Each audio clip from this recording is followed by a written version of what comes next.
بسم اللہ الرحمن الرحیم۔ آگے لکھتے ہیں کہ البحث عرفنا ہم نے جانا فی اس معاملے کے اندر ما مدہ جو پیچھے گزرا کیا ان الجملۃ المفیدۃ کہ جملہ مفیدہ تترکب من اجزاء یہ بنتا ہے مرکب ہوتا ہے اجزاء سے ہی الکلمات اور یہی اجزاء کلمات ہیں یعنی کلمات اور اجزاء دونوں مترادف ہیں ایک ہی چیز کے دو نام ہیں وَنُرِيدُ أَن نَعْرِفَ فِي هَذَا الدَّرْسِ اس سبق کے اندر ہم چاہتے ہیں کہ اس سبق کے اندر انواع الکلمات کلمات کی انواع کو جانے فنقول پس ہم کہتے ہیں کیا اذا بحثنا جب ہم نے غور و فکر کیا تدبر کیا جانچ پڑتال کی فی الجمل جملوں کے اندر التی معنا جو ہمارے پاس ہے وجدنا ان الکلمات تو پایا ہم نے کلمات کو کون سے ابراہیم مثالوں کے اندر آیا تھا ابراہیم اسماعیل اور فلاح یہ ہو گیا ان کو کیا پایا ہم نے کہتے ہیں الفاظ تسمى بها اشخاص یہ ایسے الفاظ ہیں کہ ان کی وجہ سے اشخاص کا نام رکھا جاتا ہے ان تینوں کو وَأَنَّ الْكَلِمَاتِ الْحِسَانَ وَالْقِطَّ وَالشَّاةَ اور جو کلمات حسان قطہ اور شات ہیں الفاظ تسمى بها انواع من الحیوان یہ جو الفاظ ہیں ایسے الفاظ ہیں کہ یہ ان کی وجہ سے حیوان کی اقسام کا نام رکھا جاتا ہے اسی طرح وَأَنَّ الْقَمْحَ وَالْفُولَ وَالشَّعِيرَ الفاظ تسمى بها انواع من النبات کہ جو شعیر فول یہ ہو گئے اور کیا کہا قمح یہ ہو گیا یہ لفظ یہ کیا ہے کہتے ہیں انواع من النبات یہ نبات کی اقسام میں سے ہیں یعنی ہیں تو اسم لیکن ان کی انواع چینج بتا رہے ہیں انواع کو یہ ڈیوائیڈ کرتے جا رہے ہیں اسی طرح کہتے ہیں وَأَنَّ الْحُجْرَةَ وَالسَّفِينَةَ وَالْمَاءَ حجرہ سفینہ ماء الفاظ تسمى بها انواع من الجماد کہ یہ ایسے الفاظ ہیں ماء سفینہ اور کیا ہے حجرہ یہ ہو گیا یہ ایسے الفاظ ہیں کہ ان کی وجہ سے یعنی ان الفاظوں کی وجہ سے کیا رکھا جاتا ہے ان کا نام انواع من الجماد جماد منجمد چیزوں کے نام اسی طرح وَأَنَّ النَّصِيحَةَ وَالنُّورَ وَالسَّفَرَ کیا نصیحت نور اور سفر الفاظ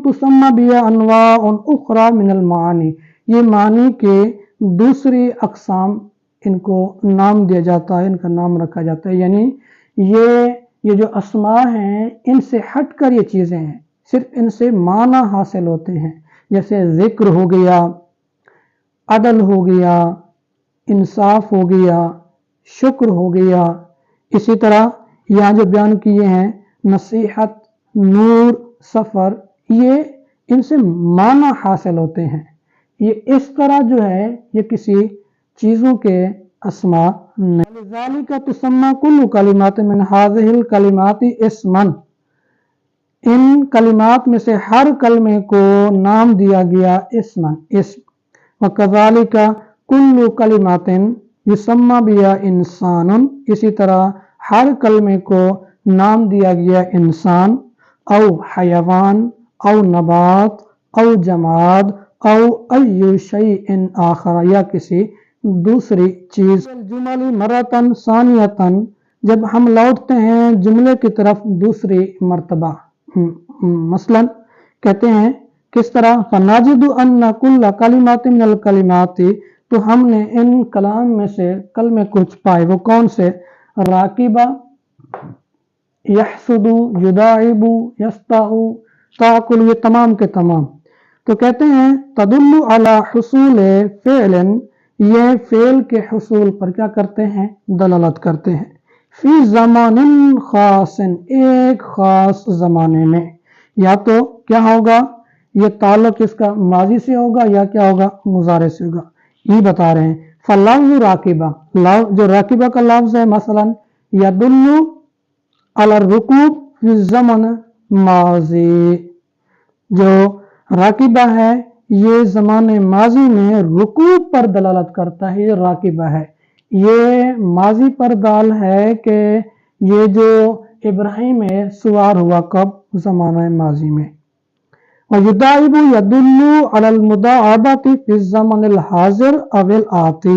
یہ یداعب مضارع دو زمانے کا احتمال رکھتا ہے، مطلب یا تو پریزنٹ ہوگا یا فیوچر ہوگا، یا حال ہے یا مستقبل ہے. تو یداعب وہ کھیلتا ہے یا کھیلے گا، تو اب یہ زمانہ حاضر یا آنے والے یعنی فیوچر پر جو ہے کیا کر رہا ہے؟ دلالت کر رہا ہے. وَلِذَلِكَ تُسَمَّى كُلُّ كَلِمَاتٍ مِّنْ هَٰذَا النَّوْعِ فِعْلًا. اس پوری تقسیم کو، ان کلمے کی پوری تقسیم کو کیا کہتے ہیں؟ فعل کہتے ہیں. جو یہ الفاظ ہیں ان کو کیا کہتے ہیں؟ فعل کہتے ہیں. وَعِنْدَ تَأَمُّلِ الْجُمَلِ الثَّلَاثِ الْأَخِيرَةِ، جب ہم آخری جملوں پر جو ہے غور و فکر کرتے ہیں، یعنی یسطع النور فی الحجرہ، تجری سفینہ اور حل تحب سفرہ، تو کیا ملتا ہے ہمیں؟ کہتے ہیں نجد ان الکلمات فی علی حل اذا نطق بکل من وحدہ لم یفہم لہ معنی کامل.